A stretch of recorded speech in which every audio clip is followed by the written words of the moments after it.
Hello again. I'm going to be going over Unit 4, Exercise 8-2, use a rectangular array.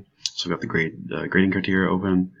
So the first thing says module level variables, add the row index, and add the rectangular array. If I go to that, so up here is my array and row index variables. So here is my future value array, and it's got 10 rows and 4 columns, and then R is my index for the array, for the rows.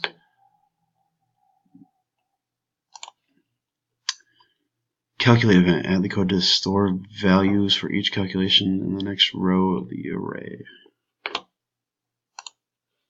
So if I scroll right here, basically, oops, there we go. What this is going to do is this is going to store, like it says, it's going to store the individual values for that calculation in those rows. And then what was the next one? Display the rectangular array. And then, okay, so upon closing, so basically here's the message box that's going to display upon closing out of the application. This is the formatting right here, how it wanted it in the exercise. It's just going to take them and it's just going to display them in their rows and their columns, so that it'll be formatted the way it was showing in that little photo. And here, I'll pull it up right here, like that. So if I run that real quick,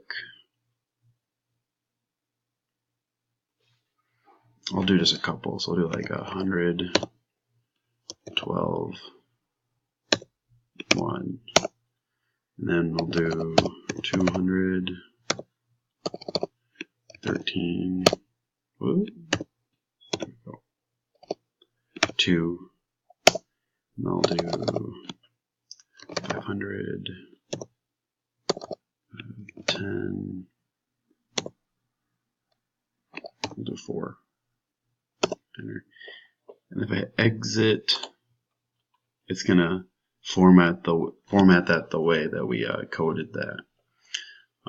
So that wasn't really hard. It was actually fairly quick, fairly simple. So that was the exercise. If you have any questions, please let me know. Otherwise, thank you very much.